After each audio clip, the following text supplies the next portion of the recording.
हाँ जी, नमस्कार आप सभी को। आप सभी का स्वागत है अपने इस YouTube चैनल एडुरोही पर। मैं आपका अपना विजय भारत आप सभी का स्वागत करता हूं। जैसे कि आपको पता है, हम डेली करंट अफेयर्स एनालिसिस किया करते हैं विद एमसीक्यूज। आज 8 अप्रैल के दिन आप सभी का करंट अफेयर्स की इस सुप्रभात सीरीज में भरपूर स्वागत है। चलिए जी, पहली न्यूज को हम कवर करते हैं। इनक्रेडिबल इंडिया यानी कि अतुल्य भारत। हमारे भारत ने विश्व स्तर पर अब पहचान बनानी शुरू कर दी है। इसका एग्जाम्पल आप कैसे कह सकते हैं? तो यूएनजीए, विश्व स्तर की सबसे बड़ी संस्था आप कह सकते हैं यूएन। तो यूएन महासभा के प्रेसिडेंट डेनिस फ्रांसिस ने हमारे भारत में डिजिटलीकरण और बुनियादी ढांचे में हो रहे निवेश की सराहना की है। यूएनजीए यानी कि यूनाइटेड नेशन जनरल असेंबली। अभी आपसे क्वेश्चन भी पूछेंगे, फिर साथ में थोड़ा एक्सप्लेन भी करेंगे कि ये जनरल असेंबली क्या है। हिंदी में कहें तो संयुक्त राष्ट्र महासभा। तो उन्होंने अपनी इस यात्रा के दौरान sustainability, multilateralism, accessibility, digital public infrastructure को ध्यान में रखते हुए government official, civil society members और थिंक टैंक के साथ बातचीत की। और जब हम बात करते हैं, उन्होंने कहा कि सबसे पहले मैं ये बता देना चाहता हूं कि जब से मैं यहाँ पर आया हूं, तब से मैं भारत के बारे में सोच रहा हूं, यानी कि इनक्रेडिबल इंडिया के बारे में सोच रहा हूं।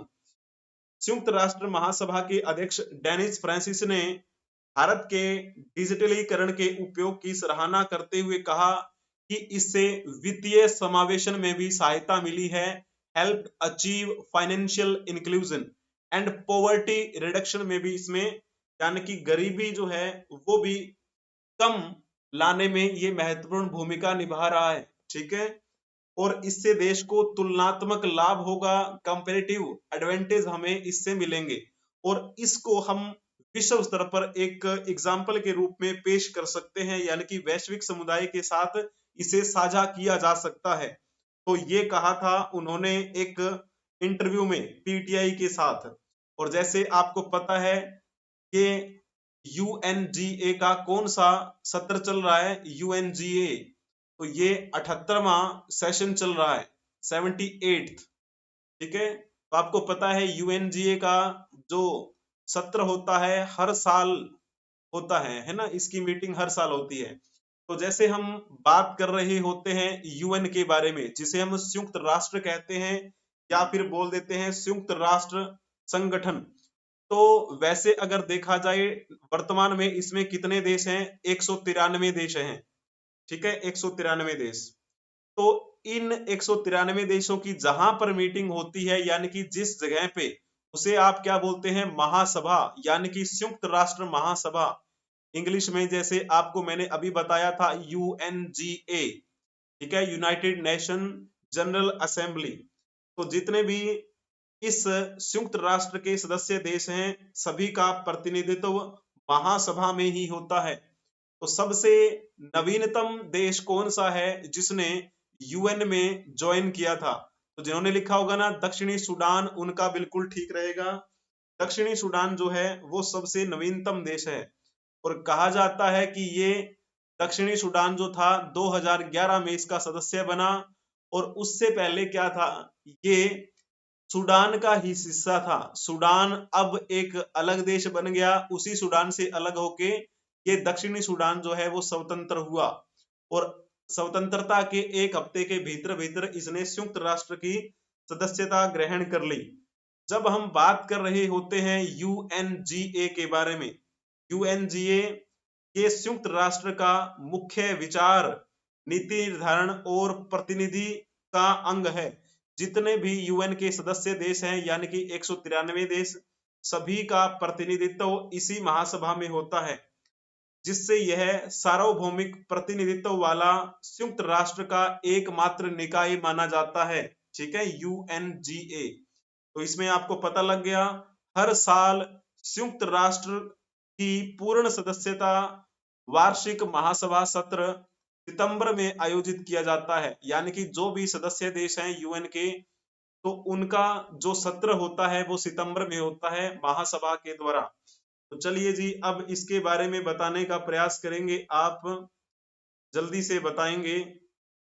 निम्नलिखित में से किस वर्ष संयुक्त राष्ट्र महासभा यानी कि यूएनजीए में शांति के लिए एकता प्रस्ताव को अपनाया गया था? शांति के लिए एकता प्रस्ताव कब अपनाया गया? तो जैसे हम बात कर रहे होते हैं यूएनजीए यानी संयुक्त राष्ट्र महासभा की, तो उनका प्रस्ताव नंबर कौन सा था? ये प्रस्ताव नंबर 377 ठीक है ये। हाँ, तो इसको शांति के लिए पूरे जो भी सदस्य हैं उनको एकजुटता कहने की बात कही थी कि सभी को एकजुट होना चाहिए। और जैसे हम बात कर रहे होते हैं कि इसकी आवश्यकता क्यों पड़ती है और ये प्रस्ताव कब अपनाया गया था, तो 1950 में अपनाया गया। ये उस समय की बात है जब यहाँ पर कोरियाई युद्ध चल रहा था। कोरियाई युद्ध के दौरान महासभा ने शांति के लिए एकता प्रस्ताव पेश किया था। इस प्रस्ताव का मकसद था कि अगर अंतरराष्ट्रीय शांति और सुरक्षा को खतरा दिखता हो, लेकिन आपको पता है ना, वैसे तो सुरक्षा परिषद का मुख्य काम होता है, तो वो अगर सुरक्षा परिषद कार्रवाई नहीं करती है तो फिर क्या है, महासभा कार्रवाई करने के लिए कह सकती है। ये था ये शांति के लिए एकता प्रस्ताव। आपको पता ना, विश्व स्तर पे हमने सिक्योरिटी काउंसिल भी बनाई हुई है, ठीक है, यानी कि जिसे हम बोल देते हैं सुरक्षा परिषद। तो इसका मुख्य काम होता है, लेकिन अगर ये विफल हो जाए तो फिर शांति के लिए महासभा कार्रवाई कर सकती है, ऐसा इस प्रस्ताव के तहत निर्णय लिया गया। ठीक है, इस प्रस्ताव में यह कहा गया था कि अगर सुरक्षा परिषद के प्रस्तावों पर वीटा लगाया जाता है तो महासभा 24 घंटों में कार्रवाई कर सकती है, और इस प्रस्ताव ने महासभा को अभूतपूर्व शक्ति दी थी। तो महासभा के लिए ये बड़ा इंपॉर्टेंट रहा। संयुक्त राष्ट्र के कार्यों में अंतरराष्ट्रीय शांति और सुरक्षा बनाए रखना, मानवाधिकारों की रक्षा करना, मानवीय सहायता पहुंचाना, सतत विकास को बढ़ावा देना और अंतरराष्ट्रीय कानून का भली भांति कार्यान्वयन करना, ये सब शामिल हैं इसमें। तो चलिए नेक्स्ट क्वेश्चन बता देंगे, आपके सामने दिया गया है यूएनजीए यानी कि संयुक्त राष्ट्र महासभा की पहली अध्यक्ष कौन थी? तो जल्दी से बताएंगे। जिन्होंने इसमें ऑप्शन टिक किया होगा विजया लक्ष्मी पंडित, उनका बिल्कुल ठीक रहेगा। विजया लक्ष्मी पंडित संयुक्त राष्ट्र महासभा की पहली अध्यक्ष थी, और इन्होंने पहली महिला अध्यक्ष थी। पहली अध्यक्ष नहीं बोलेंगे, पहली महिला अध्यक्ष बोलेंगे। इन्होंने 1953 से लेकर 1954 तक संयुक्त राष्ट्र महासभा की 8वीं अध्यक्ष के रूप में काम किया।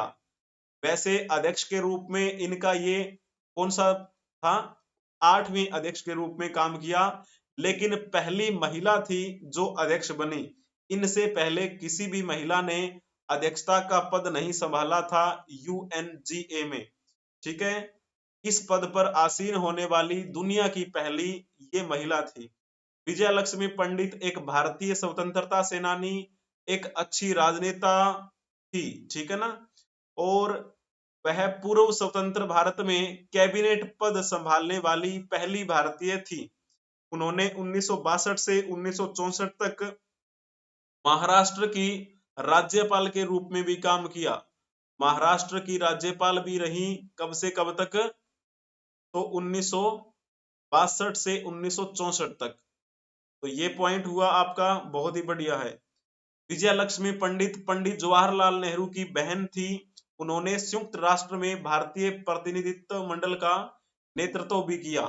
बाकी ऑप्शन अगर हम बात करने का प्रयास करें, जैसे इसमें क्या लिखा हुआ है दुर्गा भाई देशमुख के बारे में, दुर्गा बाई देशमुख, ये भी एक बड़ी अच्छी नेता थी। इन्होंने 1938 में आंध्र महिला सभा की स्थापना की। आंध्र महिला सभा की संस्थापक थी दुर्गा बाई देशमुख, आंध्र महिला सभा। इस आंध्र महिला सभा का गठन करने का उद्देश्य क्या रहा? तो महिलाओं को शिक्षा देना और उनको प्रेरित करना, बेहतरीन पाठ्यक्रम के लिए। तो ये इसका मुख्य उद्देश्य रहा। ठीक है, तो इस प्रकार ये बिंदु भी आपको ध्यान में रखना है, गलती इसमें नहीं होनी चाहिए। तो संविधान सभा की सदस्य भी थी दुर्गाबाई देशमुख, संविधान सभा की सदस्य। तो अब देख लीजिए ऑप्शन थर्ड लिखा हुआ है सरोजनी नायडू। सरोजनी नायडू को भारत की कोकिला कहा जाता है। इनको भारत की कोकिला की उपाधि महात्मा गांधी ने दी थी। 1925 के भारतीय राष्ट्रीय कांग्रेस के कानपुर अधिवेशन में इन्होंने अध्यक्षता की थी और ये पहली भारतीय महिला थी जिन्होंने भारतीय राष्ट्रीय कांग्रेस के अधिवेशन में अध्यक्षता की। लेकिन पहली महिला कौन सी थी, फिर नाम आता है एनी बेसेंट का। 1917 के भारतीय राष्ट्रीय कांग्रेस के कोलकाता अधिवेशन में अध्यक्षता करने वाली महिला कौन थी? Annie Besant. एनी बेसेंट एक आयरिश महिला थी। इन्होंने भारतीय दर्शन को बड़े बेहतरीन ढंग से समझा और यहीं पर रहने लगी वाराणसी में। इनका कहना था कि मेरी मातृभूमि भारत ही है। तो भारतीय राष्ट्रीय कांग्रेस के अधिवेशन में अध्यक्षता करने वाली पहली महिला पूछी जाए तो लिख देना नाम एनी बेसेंट का। अगर ऐसा पूछा जाए कि पहली भारतीय महिला कौन सी थी जिन्होंने भारतीय राष्ट्रीय कांग्रेस के अधिवेशन में अध्यक्षता की, तो नाम आता है सरोजनी नायडू का। तो इस प्रकार आपको ये पॉइंट ध्यान में रखना है। तो यूएन के बारे में बातचीत चल रही है।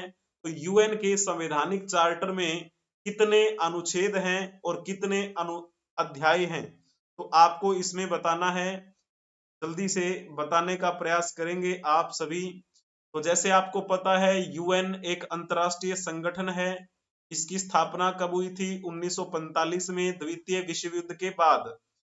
और मुख्य उद्देश्य था कि अंतरराष्ट्रीय स्तर पर शांति और सुरक्षा बनाए रखना और जो भी आपस में लड़ झगड़ रहे हैं सभी राष्ट्रों को एक मैत्रीपूर्ण संबंध में जोड़ना, यानी कि मित्रता बनाना। तो इस ने अपना संविधान बनाया कि हम इस तरीके से काम करेंगे और इसमें 111 अनुच्छेद और 19 अध्याय हैं, यानी 111 आर्टिकल्स हैं और 19 चैप्टर्स हैं इसमें संयुक्त राष्ट्र में।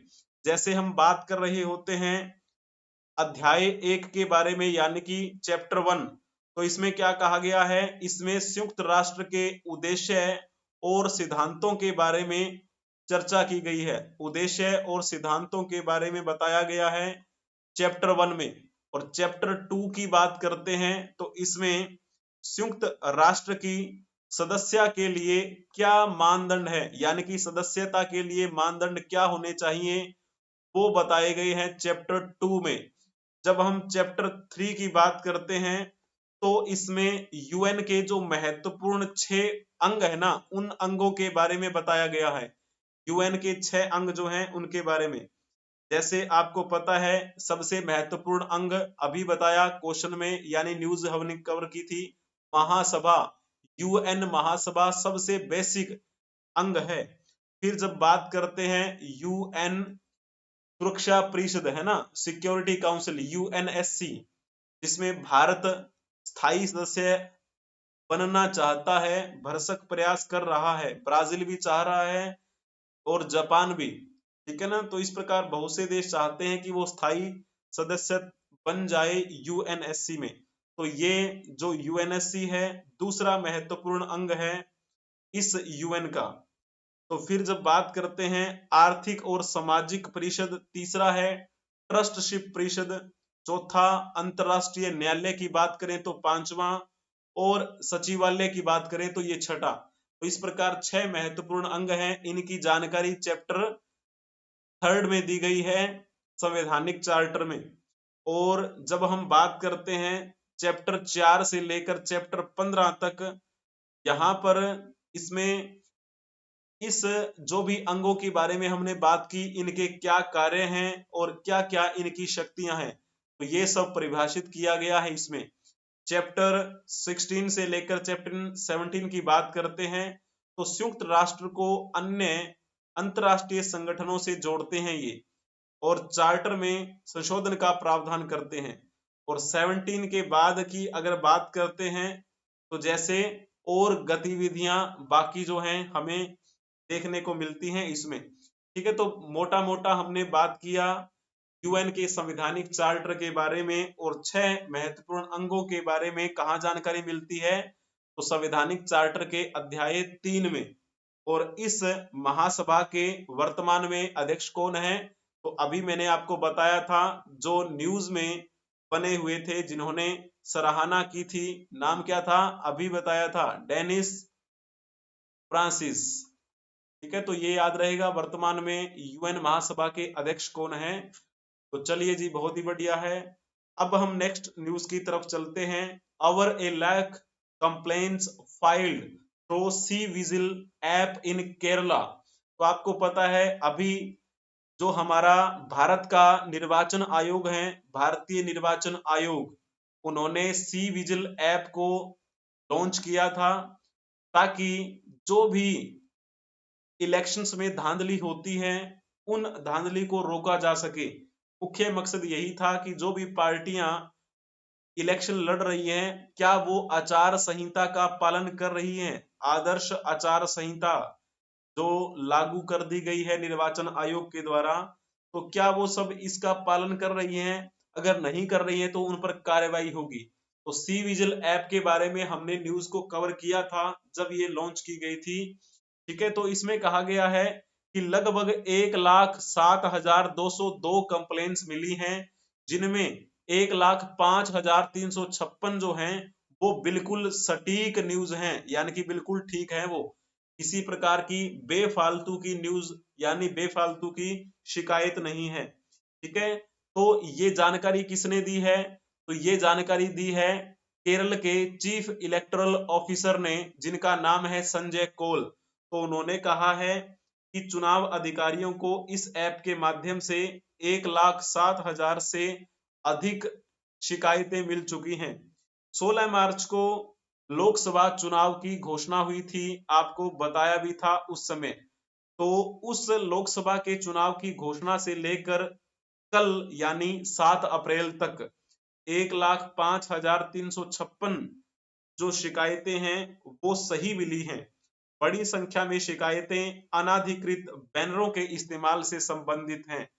तो आपको पता है ना, शिकायतें किस प्रकार की हो सकती हैं इस ऐप के माध्यम से। तो मैंने आपको बताया भी था जब इस न्यूज को हमने कवर किया था। जैसे मान के चलो कहीं पर इलेक्शन हो रहे हैं, एग्जाम्पल के तौर पे ये किसी जगह का नाम है, इस जगह पर इलेक्शन होने वाले हैं। यहाँ पर अलग अलग पार्टियां आ रही हैं, X Y party, Z party. तो सभी चाहती हैं कि हमारी पार्टी जीत जाए यहाँ पर।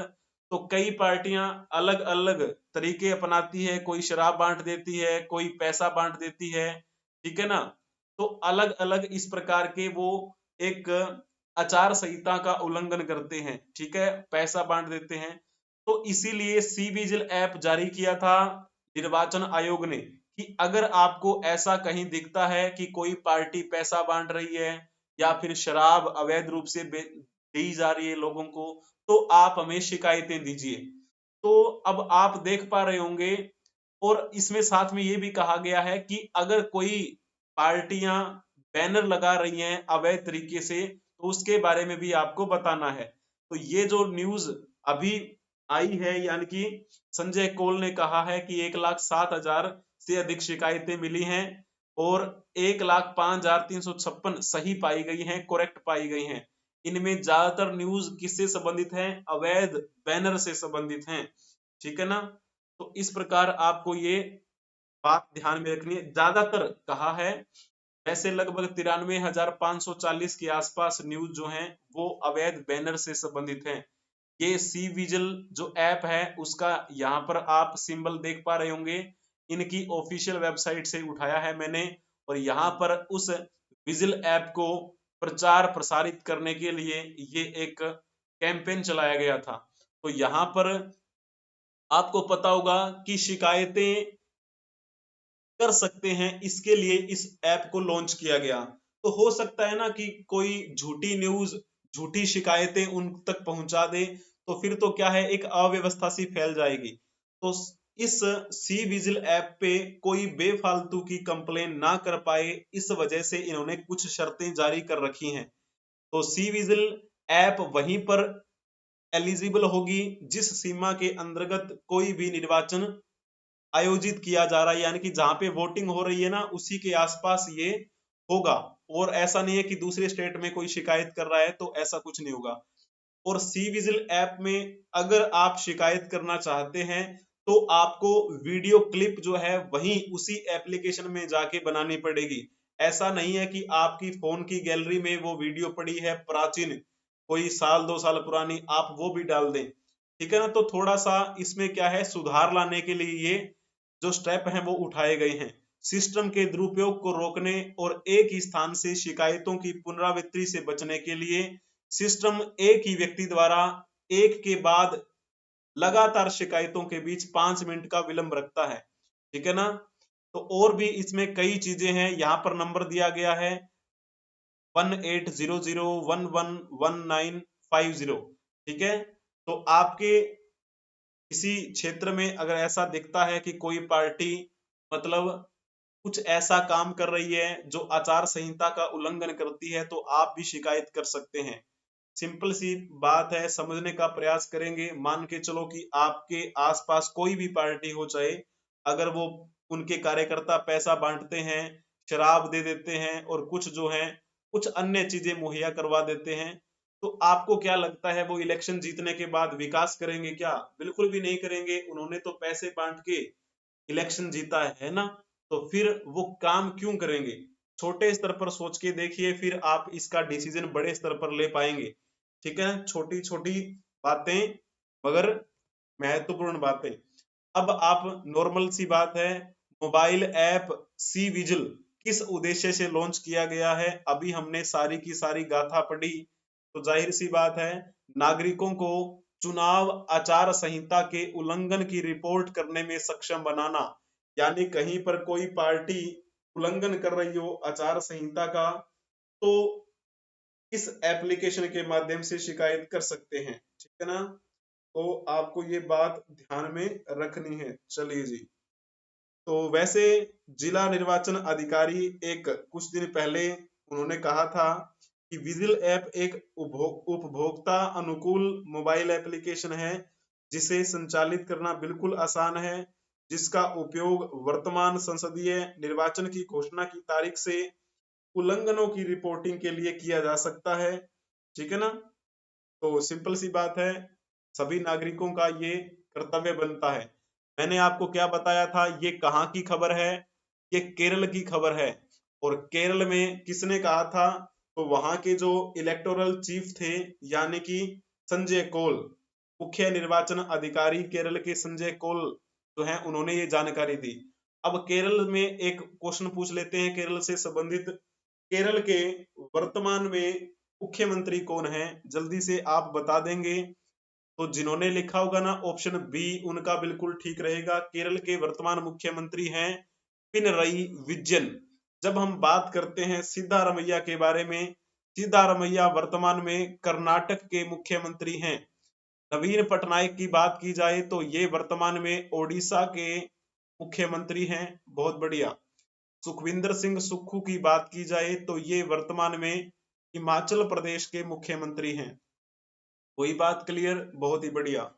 अब हम चलते हैं नेक्स्ट न्यूज की तरफ।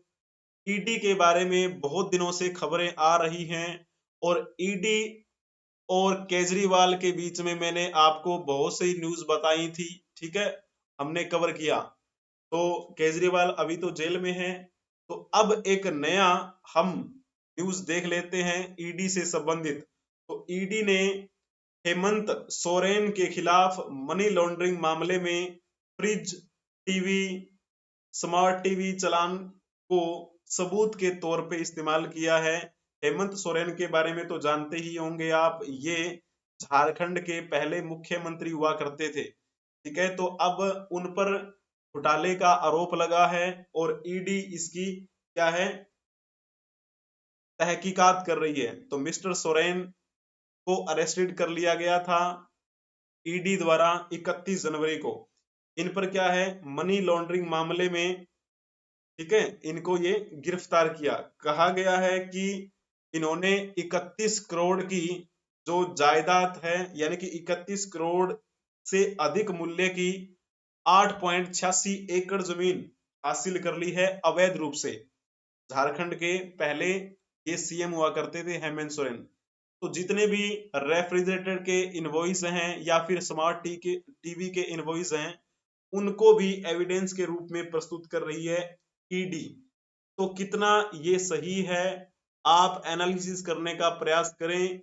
अब जब हम इलेक्शन की बात कर रहे होते हैं, इलेक्शन बिल्कुल नजदीक है 2024 के, ठीक है ना, तो बहुत सारे ईडी के द्वारा नए नए यहाँ पर क्या है, तहकीकात की जा रही है, नए नए मुद्दे हमें देखने को मिल रहे हैं। तो क्या ये इलेक्शन पॉइंट ऑफ व्यू से है या फिर वास्तविक ऐसा करना भी चाहिए, ठीक है ना। तो जो जांच एजेंसी ने रांची में स्थित 2 डीलरों से ये रसीदें प्राप्त की, ठीक है, तो उन्होंने पिछले महीने 48 वर्षीय झारखंड मुक्ति मोर्चा के नेता और अन्य 4 के खिलाफ दायर अपने आरोप पत्र में इसे संलग्न कर दिया। तो प्रवर्तन निदेशालय के बारे में थोड़ा सा आप बता दीजिएगा। प्रवर्तन निदेशालय की स्थापना रिक्त स्थान को ही थी, तो इसमें कौन सा ऑप्शन आपको टिक करना है, जल्दी से बताने का प्रयास करेंगे। जिन्होंने लिखा होगा ना 1 मई 1956, उनका बिल्कुल ठीक रहेगा। प्रवर्तन निदेशालय की स्थापना 1 मई 1956 को विदेशी मुद्रा विनिमय अधिनियम 1947 के तहत हुई थी। विनिमय अधिनियम 1947 के तहत हुई है। तो ये बात आपको ध्यान में रखनी है, बहुत ही बढ़िया है। इसका मुख्य उद्देश्य क्या था, तो पहले तो इसकी स्थापना एक प्रवर्तन इकाई के रूप में हुई, लेकिन इस इकाई का नाम बदलकर प्रवर्तन निदेशालय कब किया गया था, 1957 में। जितने भी मनी लॉन्ड्रिंग से जुड़े हुए मामले होते हैं, उन सब मामलों को देखती है ये ईडी, यानी प्रवर्तन निदेशालय।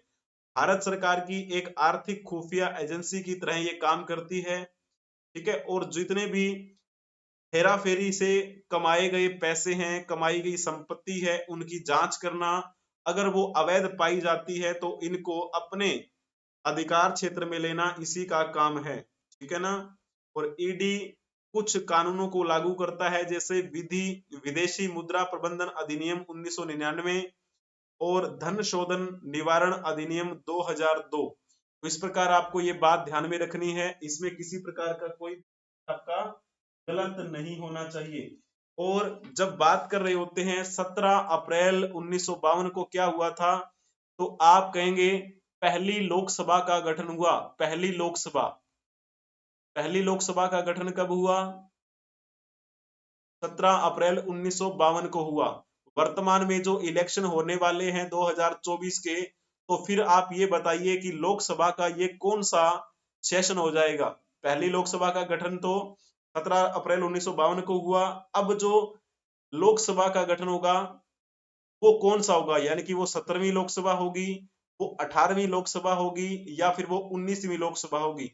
3 ऑप्शन है, इनमें से आप बता दीजिए कमेंट में, ठीक है। इस प्रकार आपको ये बिंदु ध्यान में रखना है। अब जब बात करते हैं ऑप्शन ए, क्या लिखा हुआ है, इसमें लिखा है 25 जनवरी 1950। तो आपको पता है इस दिन क्या खास हुआ था, संविधान के लागू होने से पहले की बात है ये। तो हमारा जो चुनाव आयोग है उसकी स्थापना कब की गई थी बताएंगे, ठीक है। तो ये पॉइंट भी आपको ध्यान में रखना है। 13 मई 1952 ये वो दिन था जब हमारे पहली लोकसभा का पहला सत्र शुरू हुआ, यानी पहली लोकसभा का पहला सत्र कब शुरू हुआ, 13 मई 1952 का सत्र प्रारंभ। चलिए जी, बहुत ही बढ़िया है जिन्होंने सही ऑप्शन टिक किया था।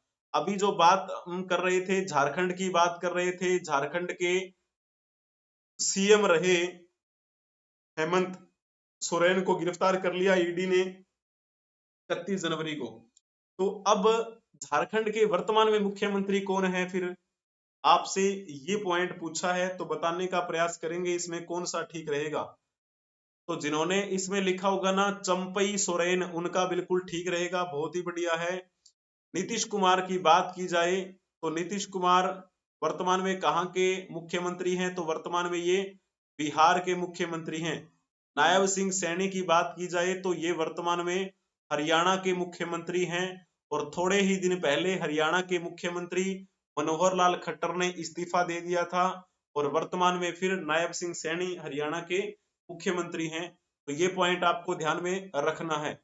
तो आपकी न्यूज जैसे भी कवर होती हैं सभी की पीडीएफ आपको प्रोवाइड करवा दी जाती है टेलीग्राम चैनल पे। आपको सर्च करना है EDUROHI24 EduRohi24 सर्च कर लेना आप टेलीग्राम पे, आपको वहां पर पीडीएफ मिल जाएगी। तो जैसे आपको पता है हर दिन का इतिहास होता है, तो आज यानी 8 अप्रैल का क्या इतिहास रहा, यानी इस दिन इतिहास में क्या घटित हुआ था, तो वो हमें जानकारी हासिल करनी है।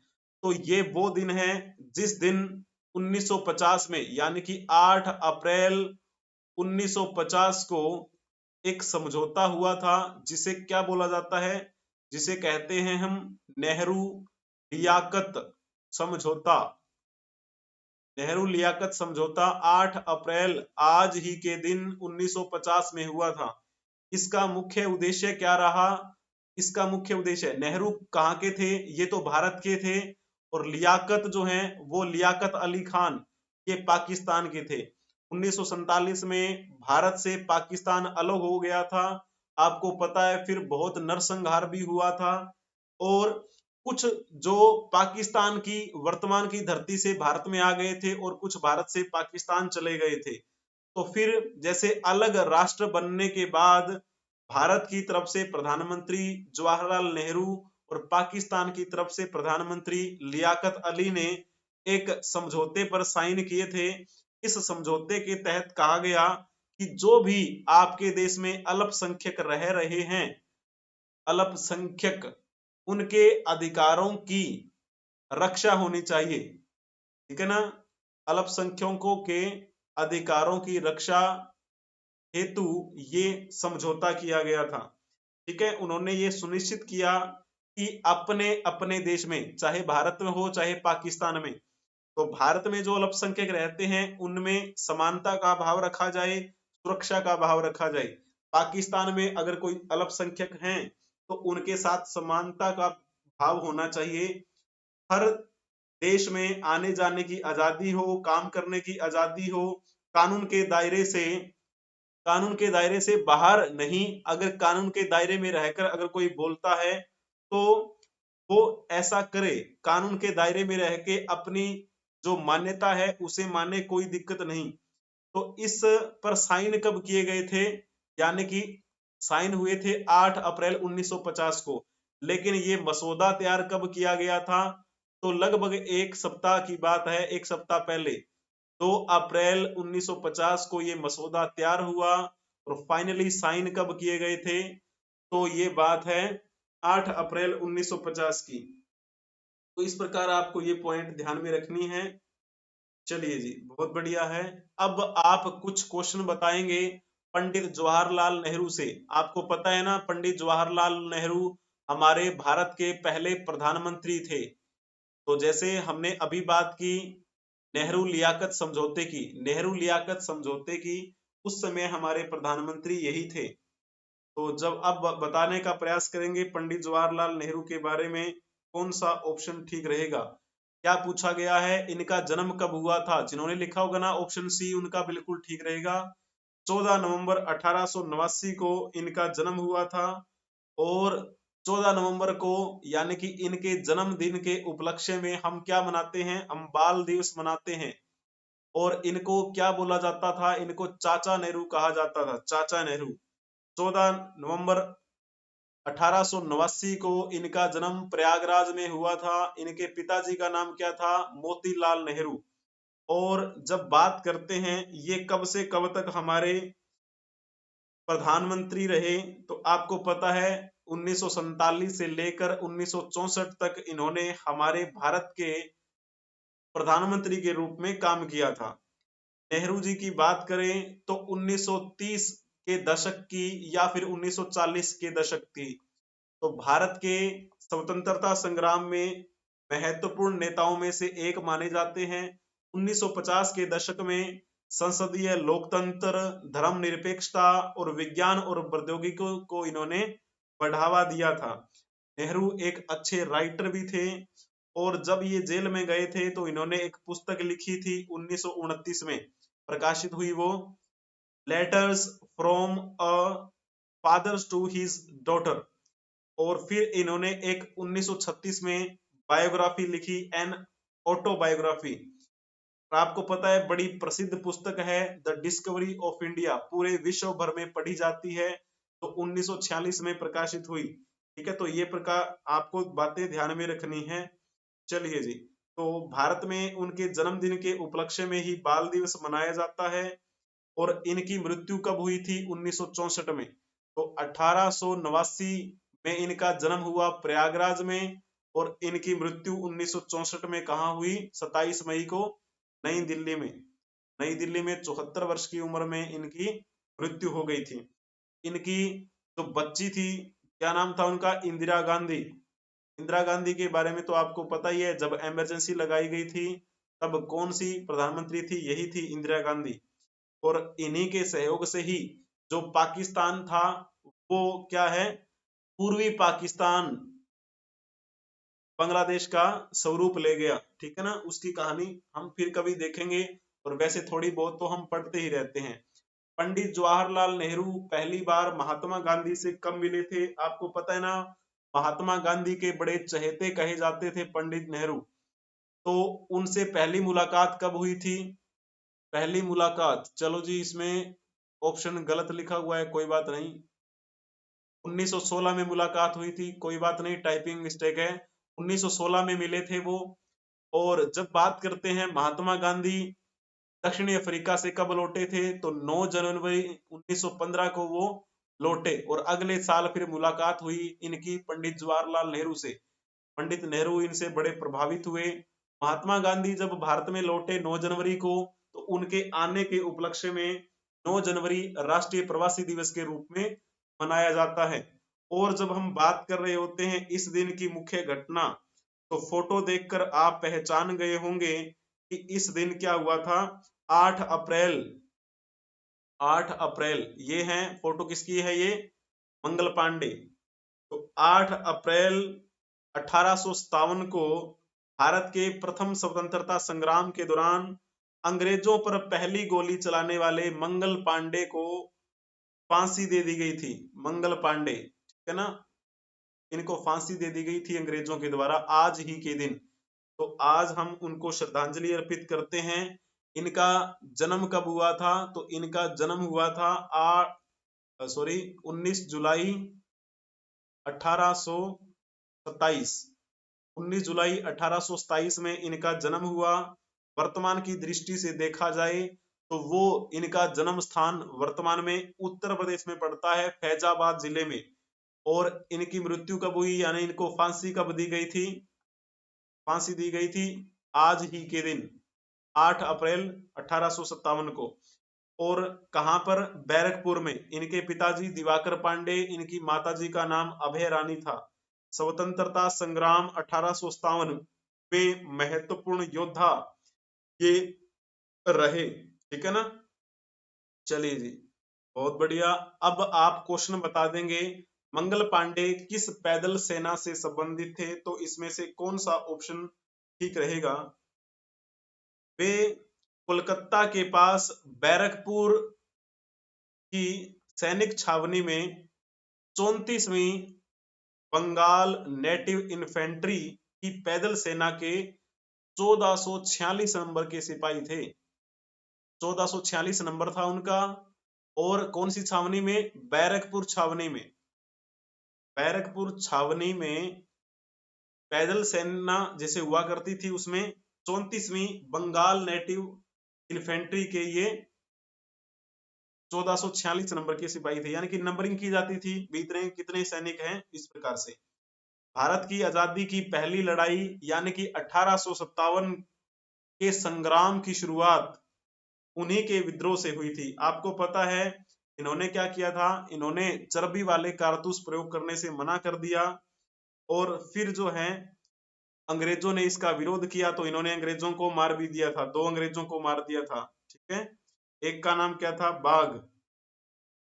तो फिर इन्होंने बैरकपुर में एक एक आप कह सकते हैं एक उद्घोष दिया बड़े जोर शोर से कि बंधुओं उठो उठो, तुम अब भी किस चिंता में निमग्न हो, उठो तुम्हें अपने पावन धर्म की सौगंध, चलो स्वातंत्र्य लक्ष्मी की पावन अर्चना हेतु इन अत्याचारी शत्रुओं पर तत्काल प्रहार करो। ठीक है ना। फिर मंगल पांडे के बदले हुए तेवर देखकर अंग्रेज सार्जेंट मेजर हयूसन उसने क्या किया, इनको रोकना चाह रहा। मेजर का नाम क्या था, मेजर मेजर हयूसन। ठीक है ना। तो वो चाहते थे, मतलब वो अंग्रेज चाहता था कि इनको सजा दी जाए। फिर आपको पता है ये तो बड़े गुस्से में थे, इन्होंने फिर दो अंग्रेजों को मार भी दिया और फिर इनको फांसी दी गई थी आज ही के दिन। और कुछ समय बाद इनके नाम का एक टिकट भी जारी किया गया था भारत सरकार के द्वारा। ठीक है ना।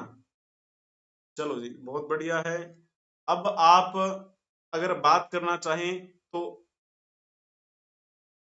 जयंती और पुण्यतिथि, है ना। तो पुण्यतिथि तो वैसे हमने बता ही दिया है, मंगल पांडे जो हैं उनको फांसी दी गई थी आज ही के दिन।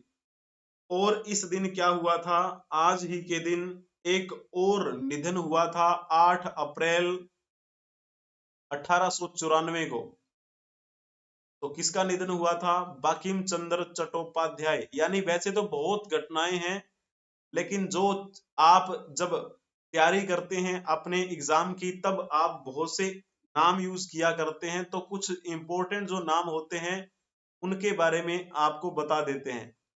चट्टोपाध्याय, बंकिम चंद्र चट्टोपाध्याय जो थे ना, जिन्होंने राष्ट्रीय गीत वंदे मातरम की रचना की, वंदे मातरम।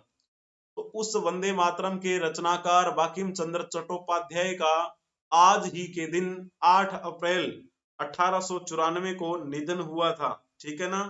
जब हम इनके बारे में बात करते हैं तो इनका जन्म कब हुआ, इनका जन्म 26 जून 1838 को बंगाल के 24 परगना जिले में कांठलपाड़ा नामक गांव में हुआ। और इनकी मृत्यु कब हुई थी, आज ही के दिन इनकी मृत्यु हुई। साहित्य इन्होंने अच्छा लिखा। और जब हम साहित्य की बात करते हैं तो इनकी रचना आती है आनंद मठ। और एक रचना है इनकी कपाल कुंडली, कपाल कुंडली भी इनकी रचना है। और एक रचना आपने सुनी होगी मृणालिनी। तो मृणालिनी किसकी रचना है, ये भी बंकिम चंद्र चट्टोपाध्याय के द्वारा लिखित रचना है। और इन्होंने इस वंदे मातरम गीत की रचना कब की थी, तो इसकी रचना हुई थी 1874 में। लेकिन बाद में फिर क्या है, इसे आनंद मठ में जोड़ दिया गया। अब आपसे एक क्वेश्चन पूछ लेते हैं कि भारतीय राष्ट्रीय कांग्रेस के किस अधिवेशन में पहली बार राष्ट्रीय गीत वंदे मातरम गाया गया। वंदे मातरम की रचना किसने की, बंकिम चंद्र चट्टोपाध्याय ने। अब आप इसमें से बता दीजिएगा कि कब वो गाया गया था सबसे पहले, जल्दी से बताएंगे। जिन्होंने लिखा होगा ना 1896 कोलकाता अधिवेशन, उनका बिल्कुल ठीक रहेगा, बहुत ही बढ़िया बताया है। अब आपको ये पता होना चाहिए कि इस 1896 के कोलकाता अधिवेशन में अध्यक्षता किसने की थी। तो नाम आता है एम रहीमतुल्लाह सयानी। तो एम रहीमतुल्लाह सयानी के नेतृत्व में हो रहे 1896 के कोलकाता अधिवेशन में पहली बार वंदे मातरम गीत गाया गया। 1906 का जो कोलकाता अधिवेशन हुआ था, इसमें अध्यक्षता किसने की, तो आप बता सकते हैं इसमें दादा भाई नौरोजी ने अध्यक्षता की। दादा भाई नौरोजी को grand old man of India के नाम से जाना जाता है। ये एक पारसी व्यक्ति थे। और जब बात करते हैं ब्रिटेन की संसद हाउस ऑफ कॉमन में चयनित होने वाले पहले भारतीय व्यक्ति कौन थे, तो आप कहेंगे इनका नाम लिख देना। इनकी पुस्तक आती है एक, poverty and un British rule in India. Poverty and un British rule in India पुस्तक में दादा भाई नौरोजी ने क्या किया है, धन के पलायन के सिद्धांत के बारे में बताया है। यानी किस प्रकार से अंग्रेज यहाँ से धन लेकर चले जा रहे हैं और वहां पर अपना औद्योगिकरण जो है उसको आगे बढ़ा रहे हैं। तो 1917 के कोलकाता अधिवेशन की बात जब करते हैं तो 1917 के कोलकाता अधिवेशन में अध्यक्षता किसने की थी, एनी बेसेंट ने। और एनी बेसेंट पहली महिला थी जिन्होंने अध्यक्षता की थी भारतीय राष्ट्रीय कांग्रेस के अधिवेशन में? पहली महिला अध्यक्ष एनी बेसेंट, ये एक आयरिश महिला थी और 1893 में भारत में आई और यहीं पर रहने लगी वाराणसी में। इन्होंने कहा कि मेरी कर्म भूमि भारत ही है। इन्होंने 1916 में क्या किया था, उस होम रूल लीग आंदोलन को एक नेतृत्व दिया। 1917 में इन्हें मौका मिला अध्यक्ष बनने का। इनसे पहले कोई भी महिला अध्यक्ष नहीं बनी थी। 1890 के कोलकाता अधिवेशन की जब हम बात करते हैं, 1890 के कोलकाता अधिवेशन में अध्यक्षता किसने की थी, तो नाम आता है फिरोज शाह मेहता का। फिरोज शाह मेहता ने 1890 के कोलकाता अधिवेशन में अध्यक्षता की थी। ठीक है, तो बहुत ही बढ़िया है। फिरोज शाह मेहता के बारे में ज्यादा आवश्यकता है नहीं बात करने की। वैसे थोड़ा सा अगर कहें भी तो ये एक अच्छे वकील थे, अच्छे राजनेता थे और कानून के प्रति उनकी सेवा के लिए ब्रिटिश सरकार ने इन्हें नाइट की उपाधि से नवाजा था। नाइट की उपाधि किसे दी गई थी, फिरोज शाह मेहता को। ठीक है, ये पॉइंट आपको ध्यान में रखना है। बहुत ही बढ़िया। चलिए जी, तो इस प्रकार ये कहानी भी हुई और कुछ जो महत्वपूर्ण बातें हैं वो हमने कवर कर ली, न्यूज भी हमने कवर कर ली, आज के दिन का इतिहास क्या रहा वो भी हमने कवर कर लिया। वीडियो अगर आपको पसंद आई है तो लाइक कर दीजिए, चैनल को सब्सक्राइब कर लीजिए और अपने दोस्तों को भी शेयर कर दीजिए। अपने दो चैनल हैं, दो यूट्यूब चैनल हैं। एक का नाम है एडुरोही ऑफिशियल जिस पर आप क्लास देख रहे हैं और एक है एडुरोही ऑफिशियल शॉर्ट्स जिस पे आपको शॉर्ट्स वीडियो मिला करेंगी। एडुरोही 24 आप जब टाइप करेंगे टेलीग्राम पे या फिर ट्विटर पे या फिर इंस्टाग्राम पे तो आपको वहां पर अपनी प्रोफाइल नजर आ जाएगी, तो आप वहां पर भी फॉलो कर लीजिएगा। किसी भी परीक्षा की तैयारी से संबंधित जानकारी के लिए आपको व्हाट्सअप करना है। व्हाट्सअप नंबर दिया गया है 8307730527। और जैसे मैंने पहले भी बताया था आपको पीडीएफ मिल जाएगी टेलीग्राम पे। आपको सर्च करना है एडुरोही 24। जितने भी क्लासेस आज तक यूट्यूब पे हुई हैं सभी की पीडीएफ वहां पर अवेलेबल हैं। ठीक है, तो आप सभी का धन्यवाद बने रहने के लिए और आप फॉलो कर लीजिएगा। ठीक है जी, नमस्कार आप सभी को। फिर मिलेंगे, तब तक के लिए जय हिंद, जय भारत, वंदे मातरम।